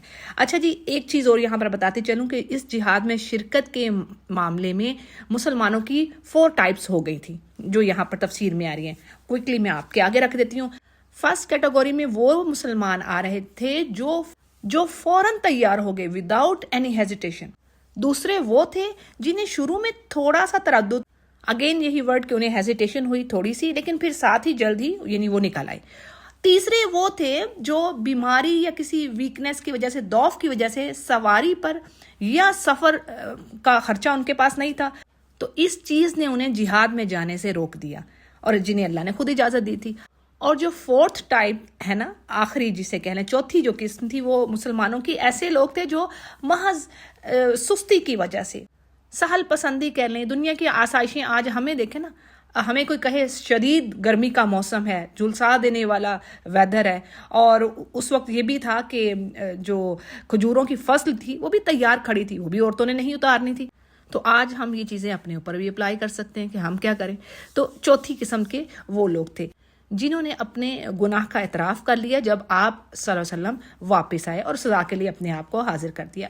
اس کے علاوہ منافقین تھے مسلمانوں کے گروپس کے اندر، اور جاسوس تھے ان کے۔ اچھا جی، یہاں پر ایک اور بڑی زبردست بات آ رہی ہے کہ منافقوں نے آپ صلی اللہ علیہ وسلم سے تو اجازت لی، عذر بنایا، لیکن حقیقت میں کیا تھا کہ اللہ کو ان کی شرارتیں اور ان کی جو پلاننگز تھی مسلمانوں کے اگینسٹ، ان کے بارے میں خوب علم تھا۔ تو اللہ کی تقدیر، یعنی اللہ چاہتے ہی یہی تھے، اللہ کی مشیت ہی یہی تھی کہ یہ نہ ہی جائیں۔ تو یہ بھی ایک طرح سے ایمان والوں پر اللہ کا کرم ہوا۔ جیسے اللہ خود فرما رہے ہیں کہ اگر یہ تمہارے درمیان نکلتے تو تمہارے لیے سوائے فساد کے اور کوئی چیز نہ بڑھاتے، بلکہ تمہارے درمیان گھوڑے دوڑاتے اور تمہیں فتنے، یعنی چغل خوری کرتے اور شرارتیں کرتے، فتنہ پیدا کرتے، تو یہ بہت ہی اچھا ہوا کہ ان کا جانا نہ ہی ہوا۔ اگلے پیج کو آیت نمبر 48 ہے، وہی بات چل رہی ہے منافقوں کے حوالے سے، جیسے کہ اوپر بتا دیا کہ ان کا کام ہی یہی تھا، مسلمانوں میں پرابلمز کریٹ کرنا، اور جاسوس تھے، باقاعدہ ان کے اسپائز تھے مسلمانوں کے اندر۔ یہاں تک کہ رسول کریم سے کہا جا رہا ہے کہ یہ منافقین تو جب آپ مدینہ میں آئے تھے تب سے آپ کے خلاف فتنے میں لگے ہوئے ہیں، معاملات کو بگاڑنے میں بڑے ایکٹیو ہیں، یہاں تک کہ بدر کی فتح بھی ان کے لیے بڑی ہی ناگوار تھی، یعنی انہیں نہایت ناپسندیدہ تھی یہ بات۔ تو دیکھیں، اس سے اندازہ ہوتا ہے ہپوکریٹس کس قدر، یعنی ایک چھپا ہوا سانپ ہے، وہ تو نظر ہی نہیں آ رہا، اور ایک کھلا ہوا سانپ ہے۔ اب کھلے سانپ کو تو کوئی مار ہی لے گا، وہ تو نظر آ رہا ہے نا۔ تو جو چھپا ہوا دشمن ہے، چھپا ہوا ہے، بغل کے پیچھے ہے، اس کو کیسے دیکھیں گے؟ اور وہ زیادہ خطرناک ہوگا نا، اس کے بارے میں تو پتہ نہیں، وہ پیچھے سے ڈنک مار لے گا۔ آج بھی حالات یہ ہیں کہ کچھ لوگ کہتے تو ہیں کہ ہم ایمان والے ہیں، لیکن جو ان کے اعمال ہیں وہ اس کے اگینسٹ جا رہے ہیں، ایون سچے مسلمانوں کے بھی وہ اگینسٹ ہیں۔ اللہ تعالیٰ ہم پر کرم کرے۔ بہرحال یہ جو منافقین تھے، یہ تو وہ منافقین تھے، ان کی بھی منافقین کی بھی ٹائپس ہیں نا، ہپوکریٹس کی بھی ٹائپس ہیں۔ تو یہ وہ ٹائپ تھی جن کے دل واقعی ایمان والے نہیں تھے، لیکن آج یہ کچھ لوگ زبان سے کہہ رہے ہوتے ہیں، دل میں بھی ہو، لیکن یہ ہے کہ اعمال ان کے ڈیڈز ہیں وہ اس کے اکارڈنگ نہیں ہیں۔ پھر انہی منافقین کا ایک اور ایکسکیوز، یعنی ان میں سے ایک کی بات کہی گئی کہ وہ کہتا ہے کہ مجھے فتنے میں نہ ڈالیے، یعنی کسی ایک منافق کی بات کہی جا رہی ہے، جد بن قیس اس کا نام تھا، اور وہ کیا کہتا تھا کہ جی مجھے گناہ میں نہ ڈالیے، فتنے میں نہ ڈالیے، مجھے ساتھ نہ لے کر جائیں، روم کی عورتوں کو دیکھ کر میں صبر نہ کر سکوں گا۔ تو اس پر آپ صلی اللہ علیہ وسلم نے رخ پھیر لیا اور اجازت دے دی، یعنی اس قدر ان کے اندر خناس بھرا ہوا تھا۔ تو بات یہ ہے کہ یہاں پر یہ چیز ہمارے سامنے آ رہی ہے کہ جہاد سے منہ پھیرنا بذات خود ایک بہت بڑا فتنہ اور سخت گناہ کا کام ہے۔ اور آگے بڑی ہی زبردست بات آ گئی، اللہ فرما رہا ہے کہ ان منافقوں کو جواب دے دیجیے کہ جو اللہ کی حکمت سے، مشیت سے جو مصیبت یا بھلائی کسی کو پہنچنی ہے اسے کوئی روک نہیں سکتا۔ اگر اللہ کا اذن ہے، جیسے اللہ نے کہا ہے نا اِن یمسسک اللہ بضر فلا کاشف لہ الا ہو، اگر اللہ تمہیں کوئی نقصان دینا چاہتا ہے تو کوئی روک نہیں سکتا، کوئی اس کو دور نہیں کر سکتا سوائے اللہ کے۔ اور اگر اللہ وَإِن یمسسک بخیر فلا راد، یعنی اگر وہ تمہارے ساتھ بھلائی کا ارادہ کر لے تو کوئی اس کو روک نہیں سکتا، ساری دنیا چاہے مل کے زور لگا لے۔ تو یہ ہے اصل ایمان، اللہ ہمیں ایسوں میں سے کرے، آمین یا رب۔ تو بات یہ ہے سورۃ النساء میں نہیں پڑھتے اینما تکونوا یدرککم الموت ولو کنتم فی بروج مشیدہ، بھئی تمہیں تو موت نے آ کے پکڑ ہی لینا ہے، جو مرضی کر لو، چاہے تم بند قلعوں میں چلے جاؤ، موت تو وہاں پر بھی آ کے رہنی ہے۔ تو مومنوں سے کہا جا رہا ہے کہ آپ ان منافقوں سے کہہ دیجئے کہ ہمیں کوئی مصیبت نہیں آ سکتی بھائی، جو اللہ نے ہماری قسمت میں لکھ دیا۔ اور مومنوں کو اللہ کی ذات پر بھروسہ کرنا، اتنی پیاری لگتی ہے یہ مجھے آیت، جب یہ پڑھتے ہیں نا الحمدللہ سارا قرآن کریم ہی اللہ کی طرف سے شفا ہے، لیکن یعنی بعض اوقات کسی آیت پہ آ کے دل ایسے یہ بات دل کو چھو جاتی ہے کہ بھئی جو ہماری قسمت میں ہے ہمیں وہ مل جانا ہے، کوئی اب مصیبت ہو یا خوشی ہو۔ تو بات یہ ہے کہ ایمان کی کمزوری کو کیسے دور کرنا ہے۔ 3 بڑی اہم چیزیں یہاں پر بتا دی گئی ہیں اس پیج پر، 3 چیزیں جو ایمان کی کمزوری کو دور کریں گی، ٹھیک ہے، جس کی وجہ سے آپ کہہ لیں کہ ایمان کمزور بھی ہو سکتا ہے۔ نمبر 1 تقوی، یعنی اللہ کا ڈر اور خوف، اگر یہ نہیں ہے تو ایمان کمزور ہے۔ دوسرا کیا ہے؟ سستی، نمازیں ادا نہ کرنا۔ نماز جو ہے برائی سے روکتی ہے، اچھائی کی طرف لے کے جاتی ہے، اور اللہ نے کہہ دیا قرآن میں کہ بھائی میرے قریب ہونا ہے تو یہی ایک ذریعہ ہے، سجدہ کر اور میرے قریب ہو جا، بس، اور کوئی طریقہ نہیں ہے۔ نماز کے بغیر کوئی کامیابی نہیں ہے، بہت بہت ضروری ہے، ٹھیک ہو گیا۔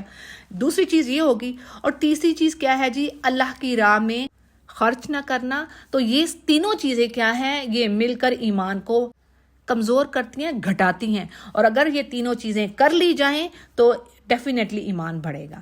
اگلا پیج آیت نمبر 55 سے، یہاں پر ایمان والوں سے اور نبی علیہ السلام سے کہا جا رہا ہے کہ یہ جو کافروں کو اور منافقوں کو مال و دولت اور اولاد دے رکھی ہے اللہ نے، اس میں آپ تعجب نہ کریں، یعنی اللہ کی تو چاہت یہ ہے کہ انہیں دنیا کی زندگی میں ہی اللہ سزا دے اور کفر کی حالت میں ہی ان کی جانیں نکلیں۔ مطلب یہ ہے کہ یہ سب کچھ ان کو بطور آزمائش، یہ ٹیسٹ ہے۔ جیسے ایک اور جگہ پر اللہ نے فرمایا نا کہ یہ جو ان کو مال و دولت میں، خوشحالی میں ڈھیل دے رہا ہوں، تو یہ نہ سمجھنا کہ یہ ان کے لیے خیر ہے، بل ہوا شر لہم، اللہ ان کو ڈھیل دے رہا اور ایک دم سے ان کی رسی پکڑی جانی ہے۔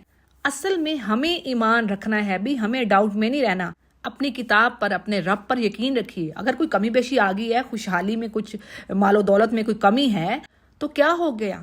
یعنی اگر آپ اللہ کے بتائے ہوئے راستے پر چل رہے ہیں، آپ نمازیں پڑھ رہے ہیں، آپ اچھے کام کر رہے ہیں، ایک سٹرگل ہے نا، بچوں کو بھی دین کی طرف لا رہے ہیں، مشکل کام تو ہے لیکن آپ کوشش میں لگے ہوئے ہیں، تو انشاءاللہ آپ کامیاب ہیں۔ اور یقین کریں جو اللہ کا ذکر کرنے والا بندہ ہے وہ پریشان نہیں ہوتا، یقین جانیے اللہ بچاتا ہے، ضرور اللہ اس کو دیتا بھی ہے۔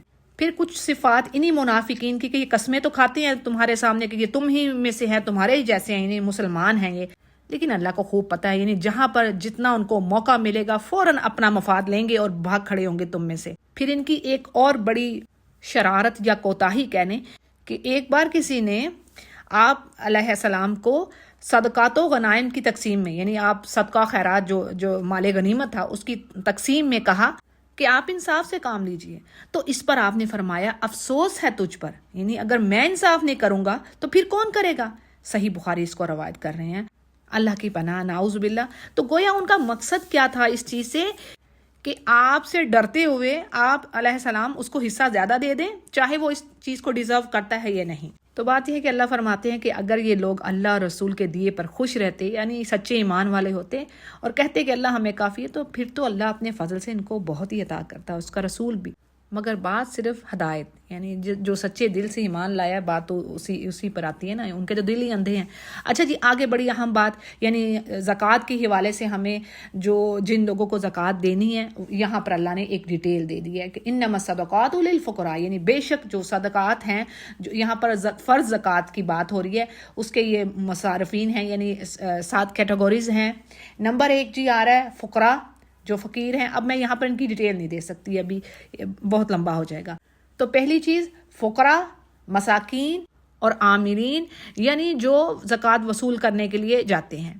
پھر اسی طرح وہ لوگ جن کے دل یعنی دین مذہب کی طرف ہیں، ان کے لیے بھی خرچ کیا جا سکتا ہے۔ اور گردن چھڑانے، یعنی کسی کا قرض دینے کی صورت میں، آج اسکالرز کہتے ہیں کسی کا قرض ہے، کوئی قرض دار ہے پھنسا ہوا اس میں، اس کے لیے۔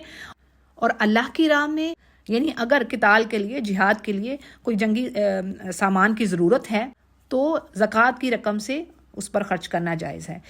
اسی طرح فی سبیل اللہ، فی سبیل اللہ میں حج اور عمرہ بھی آ رہا ہے، یہ احادیث میں بات آتی ہے۔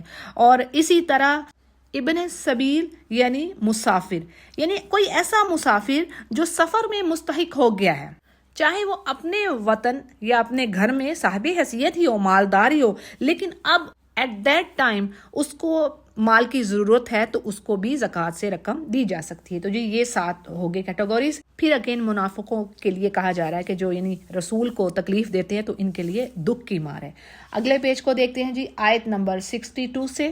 یہاں پر بھی انہی ہپوکریٹس کے بارے میں بات ہو رہی ہے، یعنی کیا کرتے، اللہ کی آیات کا مذاق اڑاتے، مومنین کا مذاق اڑاتے، اور رسول کریم کی شان میں گستاخانہ باتیں کہتے۔ اور جب کسی مسلمان کو کسی طرح اطلاع ملتی، وہ آگے رسول کریم صلی اللہ علیہ وسلم کو بتاتا یا ان کو اطلاع ہو جاتی، تو صاف مکر جاتے، یعنی کہ ہم تو بس یوں ہی آپس میں ہنسی مذاق کر رہے تھے۔ تو اللہ فرما رہا ہے کہ ہنسی مذاق کے لیے تمہارے سامنے اللہ اور اس کی آیات اور اس کا رسول ہی رہ گیا ہے، یعنی اللہ ان کو صاف بتا رہا ہے کہ تمہارا مقصد بھائی کچھ اور ہے، یعنی آپس میں اگر تم نے ہنسی مذاق کرنا تو اور چیزیں ہی بہت ہیں، یہ چیزیں کیوں بیچ میں آ رہی ہیں؟ تو بات یہ ہے کہ یقیناً یہ تمہارا جو خباثت ہے تمہارے اندر اور نفاق ہے، یہ اس کا ایکسپریشن ہے۔ پھر کیا بات آ رہی ہے کہ ان کو ایک کھٹکا بھی لگا رہتا کہ کہیں مسلمانوں پر کوئی صورت نہ اترے جو ہمارے جو دلوں میں چھپا ہے ان کی وہ پتہ لگ جائے ان کو۔ تو اللہ فرما رہا ہے کہ ان کو کہہ دو کہ تم مذاق اڑاتے رہو، یقیناً اللہ تعالیٰ اسے ضرور ظاہر کرے گا جس سے تم ڈر رہے ہو۔ اور کیا کرتے، بہانے بناتے، یعنی ہنسی مذاق کرنے کے بعد بہانے بناتے کہ نہیں تو ہم تو بس ایسے ہی ہنسی مذاق کر رہے تھے۔ تو اس پر بات آ رہی ہے کہ اب ان کے ایکسکیوز کی کوئی گنجائش باقی نہیں، یعنی خوب پتہ چل گیا مسلمانوں کو۔ اور کچھ لوگ ایسے بھی تھے یعنی جنہیں غلطی کا احساس ہوا اور انہوں نے توبہ کی اور پھر مخلص مسلمان بھی بن گئے، جو یہاں پر بات آ رہی ہے۔ اور مزید ہمیں اس پیج پر منافق مردوں اور عورتوں دونوں جنس، یعنی یہ نہیں کہ ایک ہی جنس کام کر رہی ہے، تو ان منافقین کی مزید جو صفات ہیں اس کے بارے میں کیا ذکر آ رہا ہے؟ یعنی ایک تو وہ بخیل ہیں، یعنی مومن کی تو صفت ہوتی ہے وہ اللہ کی راہ میں خرچ کرتا ہے، اور منافق کیا کرتا ہے، وہ اس کے اپوزٹ ہے، وہ بخل کرتا ہے، وہ کبھی بھی نہیں خرچ کرتا۔ اب اللہ کی راہ میں خرچ کرنے والے سے کیا مراد ہے کہ مومن اپنے ماں باپ، اولاد، بیوی بچے، یعنی جہاں جہاں پر اللہ نے خرچ کرنے کا حکم دیا وہاں پر خرچ کرتا ہے، بخل نہیں کرتا، جبکہ منافقین ایسا کرتے ہیں۔ پھر اسی طرح مومن اچھائی کا حکم دیتا ہے، لیکن یہ اچھائی کا حکم نہیں دیتے، یہ برائی کا حکم دیتے ہیں۔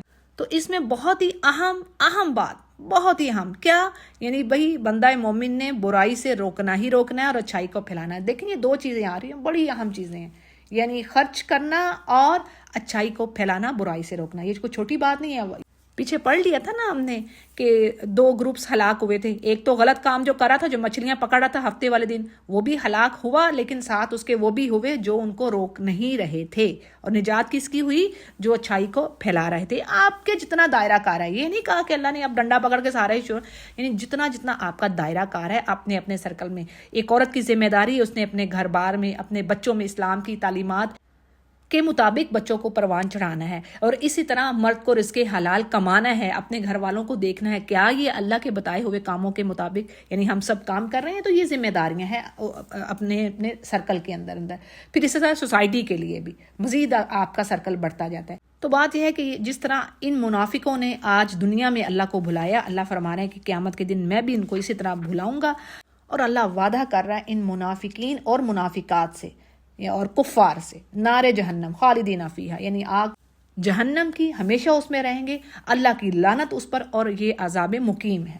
اگلا پیج دیکھتے ہیں جی، آیت نمبر 69 سے، یعنی یہاں پر اللہ وارننگ دے رہا ہے کہ کیا انہیں اپنے سے پہلے لوگوں کی خبریں نہیں پہنچی، جیسے قوم نوح، قوم عاد، سمود، قوم ابراہیم اور اہل مدین، اور یہ 6 جو قومیں تھیں ان کا مسکن ملک شام رہا، یعنی یہ عرب کے قریب ہی تھی، اور ان کی کچھ باتیں انہوں نے عربوں نے اپنے آباء و اجداد سے سنی تھی۔ تو بات یہ ہے کہ ان سب قوموں کے پاس پیغمبر آئے تھے، لیکن انہوں نے اہمیت ہی نہیں دی، انکار کیا، اور پھر اللہ کا عذاب آیا، اور اللہ فرما رہے کہ ہم نے ظلم نہیں کیا، یہ خود ہی اپنی جانوں پر ظلم کرنے والے تھے۔ اسی طرح اس پیج پر جو اہم بات کیا ہے جی، مومن مرد اور مومن عورتیں، ان کے بارے میں پچھلے پیج پر، یعنی یہ پیج آمنے سامنے، پچھلے پیج پر بات ہوئی تھی منافقین مرد اور عورتوں کی، اب یہاں پر مومن مرد اور عورتوں کی۔ یہ کیا کرتے ہیں؟ یہ ایک دوسرے کے مددگار ہیں، دوست ہیں، جیسے حدیث کے الفاظ ہیں کہ مومن کے لیے ایک دیوار کی طرح ہے جس کی ایک اینٹ دوسری اینٹ کو مضبوط کرتی ہے، صحیح بخاری اس کو روایت کریں۔ پھر اسی طرح ایک اور حدیث کے الفاظ ہیں کہ مومنوں کی مثال ایسے ہے، یعنی آپس میں ایک دوسرے کے ساتھ محبت رکھنے والے ہیں، رحم کرنے والے ہیں، ایک دوسرے کے ساتھ مہربانی کرنے والے ہیں، اور ایک جسم کی طرح ہے کہ جسم کے ایک حصے کو، ایک عضو کو تکلیف ہوتی ہے تو سارا جسم جو ہے وہ بخار کی جیسے یعنی تب کا شکار ہو جاتا ہے اور بے چین رہتا ہے۔ تو یہ ہے جی اہل ایمان کی صفت۔ اور یقین جانیے کہ آج ٹھیک ہے چیزیں بڑی پریشان کن ہیں، مطلب حالات پریشان کن ہیں، کچھ لوگ پریشانی میں کہتے ہیں کہ نہیں جی آج تو یہ مومن ایک دوسرے کی مدد نہیں کر رہے، لیکن ایسا نہیں ہے۔ جو حدیث کے الفاظ ہیں، جو نبی نے کہہ دیا، جو اللہ نے کہہ دیا وہی حق ہے۔ ہاں کچھ ٹھیک ہے دیکھیں کالی بھیڑیں بھی ہوتی ہیں، لیکن جو سچے ایمان والے ہیں نا، یقیناً ان میں یہ کوالٹیز ہوتی ہیں، یہ ٹرسٹ کرنے کی بات ہے۔ پھر جی وہی بات کہ ان کی صفات منافقین کے اپوزٹ ہے، یعنی یہ اللہ کی راہ میں خرچ کرتے ہیں، برائی سے روکتے ہیں، ایک دوسرے کو اچھائی کا حکم دیتے ہیں، اللہ اور اس کے رسول کے تابعدار ہیں۔ تو اللہ فرما رہے ہیں یہی لوگ ہیں کہ ان قریب ان پر میں اپنی رحمت کروں گا، اور ان کے لیے وعدہ ہے جنتوں کا، یعنی ایسی جنتیں جن میں صاف ستھرے پاکیزہ محلات، یعنی محل، خوبصورت گھر جو موتیوں اور یاقوت سے تیار کیے گئے ہیں جنت عدن میں، اور یہ ہمیشہ رہنے والی جنت، اور یہی سب سے بڑی کامیابی ہے۔ اگلے پیج کو دیکھتے ہیں جی، آیت نمبر 73 سے۔ تو جی اس میں پہلی چیز کیا آ رہی ہے؟ وجوب جہاد الکفار والمنافقین، یعنی کافروں اور منافقین سے جہاد کا کہا جا رہا ہے، یعنی نبی سے کہا جا رہا ہے لیکن یہ ایمان والوں کے لیے بھی ہے۔ فجہاد الکفار بالید وسائر انواع الاسلحہ، یعنی کافروں سے جو قتال ہے، جہاد ہے، وہ تو آپ ہاتھ سے اور ہر طرح کی جو ویپنز ہے، جدید ٹیکنالوجی ہے، اس کے ساتھ آپ یعنی اس کو یوز کریں گے۔ لیکن وہ جہاد المنافقین، یہاں پر جو اسکالرز کہہ رہے ہیں وہ ہے جی بالحجہ واللسان، یعنی ان سے آپ لاجکس اور پروفس کے ذریعے ان سے، یعنی جیسے کراس فائر کہہ لیں اسکالرز ہمارے کرتے ہیں دوسرے طرف کے لوگوں سے، تو اس طرح ان سے زبان سے آپ آرگیو کریں گے، ان کو بات چیت کریں گے، اللہ کی طرف انہیں مائل کریں گے۔ اسی طرح دوسری چیز کیا آ رہی جی یہاں پر؟ المنافقون من شر الناس، یعنی یہ جو ہپوکریٹس ہیں سب سے ورسٹ انسان ہے زمین پر۔ کیوں؟ کیونکہ یہ ایسے دھوکے باز ہیں، ایسے خیانت کرنے والے ہیں کہ احسان کے بدلے میں برائی ہی کرتے ہیں ایمان والوں کے لیے۔ جیسے تبوک سے واپسی پر ہپوکریٹس نے رسول کریم کے لیے ایسی ایک پلاننگ تیار کی تھی کہ 10-12 منافقین ایک گھاٹی میں چھپ گئے جہاں پر رسول کریم اکیلے گزر رہے تھے، اور ان کا جو منصوبہ تھا، ان کی پلاننگ کیا تھی کہ آپ پر حملہ کر کے آپ کو قتل کر دیا جائے، نعوذ باللہ۔ لیکن وہی کے ذریعے آپ کو اطلاع ہوئی اور آپ نے اپنا بچاؤ کر لیا۔ پھر جی کیا پاتے ہیں ہم؟ عہد کی پابندی نہ کرنا، یعنی وعدے کو توڑنا، یہ بھی ایک منافقین کی صفت ہے۔ اسی طرح 4 چیزیں آتی ہیں۔ منافقین جب بولیں گے جھوٹ بولیں گے، جب لڑائی جھگڑا کریں گے تو گالی گلوچ پر اتر آئیں گے، جب کوئی امانت ان کے پاس رکھوائی جائے اس میں خیانت کریں گے، اور جب بھی کوئی وعدہ کریں گے اس کو توڑ دیں گے۔ تو اور ان میں سے کوئی ایک صفت بھی کسی مسلمان میں ہوئی، کوئی ایک کوالٹی بھی، تو وہ نفاق کی ایک صفت پر ہے، یعنی یہ الارمنگ سچویشن ہے اس کے لیے۔ پھر اس میں ایک لیسن ہے ہمارے لیے بڑی اہم بات، کیا کہ جی اللہ کی راہ میں چاہے آپ تھوڑا خرچ کریں چاہے زیادہ، لیکن اللہ نے آپ کی نیت کو دیکھنا ہے۔ اگر آپ نے سچے دل سے اللہ کے پلیئر کے لیے تھوڑا سا بھی خرچ کیا نا، اللہ انشاءاللہ اس کو قبول کرے گا۔ لیکن اگر آپ کی نیت میں دکھاوا ہے، ریاکاری ہے، تو چاہے آپ جتنا مرضی ڈھیر لگا لیں، یہ چیزیں آپ کے صدقات کو ضائع ہی کریں گی۔ کیونکہ یہ ہپوکریٹس کیا کام کرتے تھے؟ جب بھی نبی کریم کسی جنگ کے موقع پر مسلمانوں سے اپیل کرتے کہ یعنی ڈونیشن دیجئے، تو اس میں کچھ لوگ زیادہ مال دیتے، کچھ کم دیتے، تو منافقین دونوں قسم کے مسلمانوں پر تانا دیتے. تو بس اللہ نے فرمایا کہ اللہ تعالیٰ آپ کے اس صدقے سے بے نیاز ہے، یعنی جو تم ریاکاری کر لیے اور دکھاوے کے لیے دے رہے ہو. اچھا جی، اگلے پیج کو دیکھتے ہیں. آیت نمبر 80 سے نبی کریم سے کہا جا رہا ہے کہ اے نبی آپ ان کے لیے استغفار کیجئے یا نہ کریں، اور ایون اگر آپ 70 مرتبہ بھی ان کے لیے استغفار کریں گے تو اللہ ان کو ہرگز نہیں بخشے گا. یہ جو 70 مرتبہ کی بات آئی نا، یہ اس کا مطلب یہ نہیں ہے کہ 70 مرتبہ اگر نبی کر لیتے تو اللہ نے بخش دینا تھا. نہیں، یہ بات یہ ہے کہ چاہے آپ کتنی بھی کثرت کر لیں ان کے لیے، اللہ ان کو نہیں بخشے گا. اللہ کی پناہ. اور اسی طرح سورہ نساء میں جو بات آتی ہے یہ منافقین کے لیے، دیکھ لیں کہ جہنم میں بھی اللہ نے فرمایا جو سب سے نچلا اسفل من النار، یہ ورڈ آیا اسفل من النار، جو آگ کا سب سے نچلا درجہ ہوگا نا وہ ان کو دیا جائے گا. یعنی وہ کافروں کے لیے بھی نہیں آیا، ٹھیک ہے، جو شرک کرنے والے ہیں. وہی بات آگی نا کہ جو کھلے سانپ ہیں وہ تو زیادہ خطرناک نہیں، تو پس ان کے لیے تو بڑی ہی سخت پکڑ ہے. پھر جی ایک اور اہم بات کہ کافر چاہے استغفار بھی کرے یا اچھے اعمال بھی کر لے، لیکن اگر وہ کفر کی حالت پہ ہی مرا ہے تو وہ جہنمی ہی ہوگا. یعنی پیچھے میں نے بتا دیا کہ اللہ نے اس کے اعمال اڑا دینے ہیں. اور اسی طرح ان کی نماز جنازہ، یعنی جو کفر و نفاق پر مرا ہو اس کی نماز جنازہ سے بھی روک دیا گیا ہے. اور ہمارے لیے اس میں کیا پوائنٹ ہے جی کہ یہ جائز ہے شرعاً کہ قبور کی زیارت یعنی قبروں پہ جایا جائے اور مومنین پر رحمت کی دعا کی جائے، سورہ فاتحہ پڑھی جائے، یہ بالکل چیزیں جائز ہیں. اور پھر ایمان والوں سے کہا جا رہا ہے کہ ان کے یہ جو ان کے مال ہیں، اولاد ہیں، اللہ نے ان کو دنیا کی پراسپیرٹی دے رکھی ہے، تو یہ سب دنیا کی چیزیں ہیں. اللہ چاہتا ہے کہ یہ ان کی جانیں نکلنے تک یہ کافر ہی رہیں. اور ہوتا کیا کہ جب بھی کوئی صورت اترتی ہے، نازل ہوتی ہے کہ اللہ پر ایمان لاؤ اور اس کے رسول کے ساتھ مل کر بھئی جہاد کرو، تو ان میں سے جو خوشحال لوگ ہیں، یعنی جن کو اللہ نے دولت دے رکھی ہے، وہ لوگ کیا کہتے ہیں، وہ پرمیشن لے لیتے ہیں کہ نہیں جی ہمیں تو بس پیچھے رہنے والوں میں سے چھوڑ دیجئے، ہم جنگ نہیں کر سکتے، یعنی اپنی جانیں نہیں گنوا سکتے. ہپوکریٹس. لاسٹ پیج جی آیت نمبر 87 سے انہی ہپوکریٹس کے بارے میں اللہ فرما رہے ہیں کہ ان کو آپ اے نبی رہنے دیجئے. جیسے عورتیں پیچھے بیٹھی ہیں نا گھروں میں، اللہ نے ان کے دلوں پر بھی مہر لگا دی ہے، سیلڈ اپ ہو گئے ان کے دل، کیونکہ ان کے مسلسل گناہوں کا یہ نتیجہ ہے. تو اب یہ نہیں پلٹیں گے، ان کو چھوڑیے. اس کے برعکس یعنی جو سچے ایمان والے ہیں وہ اللہ اور رسول کے ساتھ یعنی نکلتے ہیں اللہ کی راہ میں، اپنے مالوں سے اپنی جانوں سے وہ جہاد کرتے ہیں. تو بس انہی کے لیے آخرت کی بھلائیاں، جنت کی نعمتیں ہمیشہ رہنے والی، اور یہ سب سے بڑی کامیابی. یعنی دنیا کی سکسیس آج کیا ہے جی؟ بڑا گھر لے لیں، بڑی گاڑی لے لیں، مطلب یہ میں آیت سے ہٹ کے بات کر رہی ہوں. تو اللہ کہہ رہا ہے بھی یہ بڑی کامیابی ہے کہ تم نے اگر کلمے پر اپنی جان دے دی، ہمیں کلمے پہ موت آ گئی انشاءاللہ اللہ کے دین پر، تو بس یہی ہمارے لیے بڑی کامیابی ہے انشاءاللہ. پھر جی یہاں پر آیت میں ورڈ آ رہا ہے وجاء المعذرون. معذرون کون لوگ ہیں؟ یہاں پر مفسرین کے درمیان ڈس ایگریمنٹ ہے، یعنی یہ کون لوگ تھے. ایک مفسرین کی جو رائے ہے وہ یہ ہے، وہ کہتے ہیں کہ بعض کے نزدیک یہ شہر سے دور رہنے والے وہ اعرابی، یعنی جو بدو قسم کے لوگ نہیں ہوتے، جنہوں نے جھوٹ بول کر اجازت لی، پرمیشن لی، ایکسکیوز رکھ دیا، جھوٹا ہی بہانہ بنا دیا اور جنگ میں شامل ہوئے. اچھا، دوسری قسم وہ تھی لوگوں کی جنہوں نے آ کر عذر بھی نہیں پیش کرنا چاہا، یعنی کوئی ایکسکیوز دینے کے لیے بھی وہ نہیں، انہوں نے تکلیف نہیں کی کہ وہ آ کے بتائیں. اچھا، ایک تو یہ ہوگی رائے.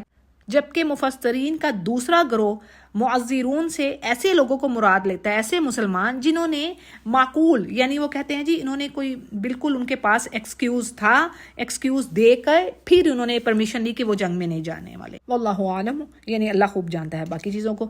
اب اس پیج پر کیا چیز ہمارے لیے اور آ رہی ہے جی کہ جن کے پاس ایکسکیوز ہو سکتا ہے آج بھی، کون کون سے لوگ جنگ میں اگر نہیں جا رہے تو ان پر کوئی گناہ نہیں ہے. ان میں سب سے پہلی چیز آ رہی ہے ضعیف اور ناتواں، یعنی بوڑھے لوگ، وہ اس سے بری ہیں، نابینا یا لنگڑے، اور اسی طرح معذور جو اپاہج ہیں اور بیمار.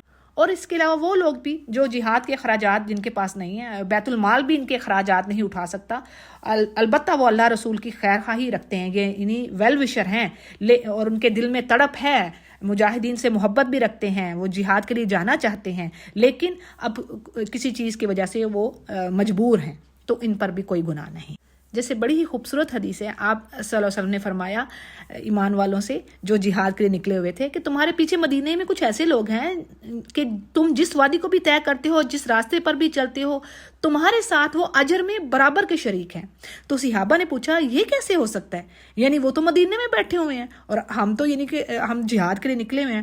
تو آپ صلی اللہ علیہ وسلم نے فرمایا حبسہم العذر، یعنی ان کو تو عذر نہیں روکا ہوا ہے، ورنہ دل سے تو وہ ان میں تڑپ تھی، کیونکہ کچھ سچے لوگ روتے ہوئے واپس جا رہے تھے۔ یہ آیت میں الفاظ آئے ہیں، تو صحیح بخاری اس حدیث کو روایت کر رہے ہیں، یعنی عذر نے ان کو وہاں روک لیا، ورنہ ان کا دل تمہارے ساتھ ہے۔